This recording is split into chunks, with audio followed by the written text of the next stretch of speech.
भी एक शक्तिपीठ है, उसमें अलग अलग मत हैं। कुछ लोग कहते हैं जो उच्चैठ ये शक्तिपीठ है, पूरब दिशा के लोग बोलते हैं जो महिष्मति जो है महिष्मति के जन्म स्थली उग्रतारा शक्तिपीठ है, तारापीठ है वहाँ भी। वही बोलते हैं जो नेपाल बॉर्डर पर, नेपाल में सीमा पर है, वो पूरब दिशा और उत्तर दिशा में है सखरा भगवती, ये शक्तिपीठ है। और कहीं कहीं वर्णन आया है जो मिथिला में भी शक्तिपीठ है, तो कौन सा शक्तिपीठ हम मानेंगे? अब वो क्षेत्रीय प्रसिद्धि होती है, अनुकृति भी होती है, प्रबलता भी होती है, जिसका प्रचार ज़्यादा हो जाए लोग उसको मान लेते हैं। बैठिए, हमने कहा ना कि भक्ति सुधा नामक ग्रंथ गीता प्रेस से प्रकाशित है, तो अपने ग्रंथागार में भी होगा।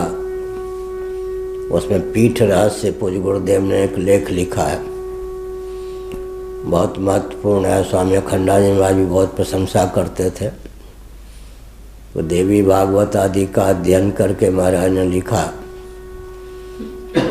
किस किस क्षेत्र में कौन कौन पीठ है। कुछ नेपाल में, कुछ पाकिस्तान में चले गए, कुछ भारत में है, और मिथिलांचल तो भगवती सीता का जन्म वहाँ हुआ। शाक्तक क्षेत्र है ही, शाक्त माने शक्ति के उपासक। मिथिलांचल शैव और शाक्तक क्षेत्र ही माना जाता। शिव और शक्ति की उपासना वहाँ अधिक है।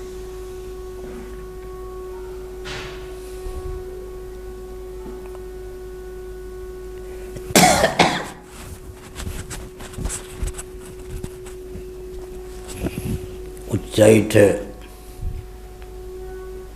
में कालिदास को सिद्धि प्राप्त हुई थी। भगवती ने उनको सर्वज्ञ वहीं बनाया था।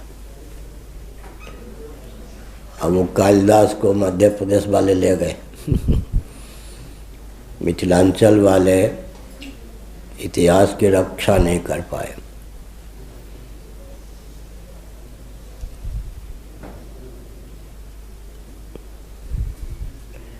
अगर रविन्द्रनाथ टैगोर का एक लेख न प्राप्त होता तो विद्यापति को बंगाल वाले ले गए थे। केस चला, रविन्द्रनाथ टैगोर बंगाल के थे, उनका एक निबंध मिला, उसमें उन्होंने विद्यापति जी को मिथिला का सिद्ध किया था, तो मुकदमा में जीत गए। कालिदास पहुंच गए मध्य प्रदेश की ओर। सुरेश्वराचार्य की जन्मभूमि दक्षिण वालों ने सिद्ध कर दी। हमारे यहाँ वाचस्पति मिश्र जी के भी जन्मभूमि मिथिलांचल, लेकिन वो भी सुरक्षित नहीं रख पाए, उधर की प्रसिद्धि हो गई, उधर थे। मिथिलांचल की एक कमी रही है कि अपने इतिहास के भी रक्षा नहीं कर सके लोग। हमने कई बार जयमंत में जी जब शरीर से युक्त थे इस चीज़ को रखा था, परंतु ये हिंदुओं में कमी है कि हाय धन, हाय मान, हाय प्राण, हाय परिजन। मान भी कमजोर, कम, धन प्राण परिजन में ही चिपके रहते हैं। राष्ट्र के लिए, संस्कृति के लिए, इतिहास की रक्षा के लिए प्रायः काम नहीं करते। इसमें सबसे ज़्यादा दुर्बलता मिथिला वालों ने दूसरे के अधिकार को न छीने, तथ्य को न छीने, लेकिन जो घटना जहाँ घटी इतिहास की भी रक्षा वहाँ के व्यक्ति नहीं कर सके। आगे पूरे की भारत अपनी मेधा शक्ति, रक्षा शक्ति का उपयोग, अर्थ शक्ति, श्रम शक्ति का उपयोग भारत के हित में नहीं कर पा रहा। परतंत्र भारत के शासकों ने तो लूटा ही, स्वतंत्र भारत में भी कोई ऐसा शासन भारत को प्राप्त नहीं हुआ जो भारत की मेधा शक्ति, रक्षा शक्ति, वाणिज्य शक्ति, श्रम शक्ति का उपयोग भारत के लिए हो सके या भारत के लिए भी हो सके, ऐसा कोई प्रयास किया। हमारी मेधा शक्ति पूरे विश्व में बिखर जाती है, बिक जाती है। हमारी श्रम शक्ति उत्तर प्रदेश और बिहार के जो श्रमिक हैं उन्हीं के बल पर हरियाणा की खेती है, पंजाब की खेती है। वो लोग तो आलसी बन गए, इन्हीं से काम खूब लेते हैं।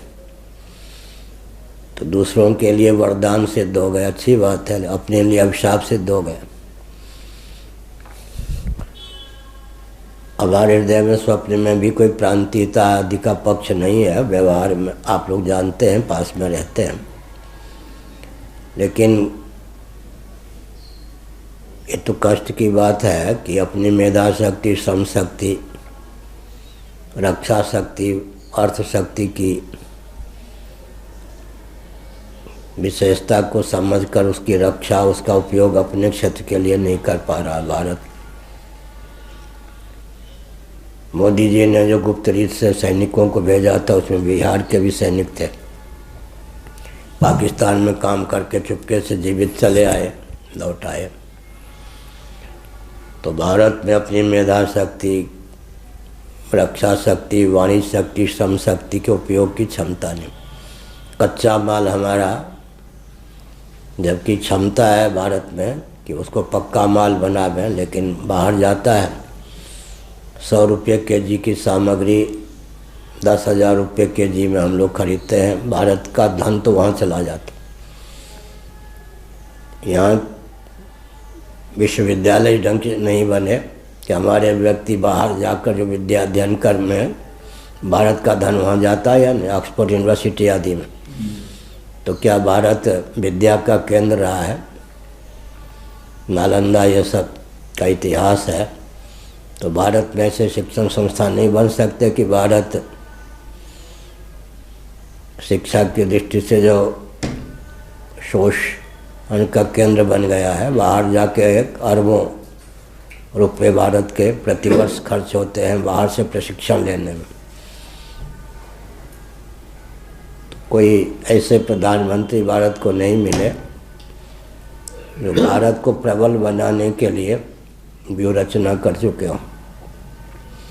ऊपरी सतह पर वो लोग काम करते हैं, जनता को परख है नहीं, वाह वाह कहकर चुनाव में वो लोग जीत भी जाते हैं, परंतु भारत को सुदृढ़ करने का न अभियान है, न ज्ञान है, न ज्ञान है, न अभियान है, और कुछ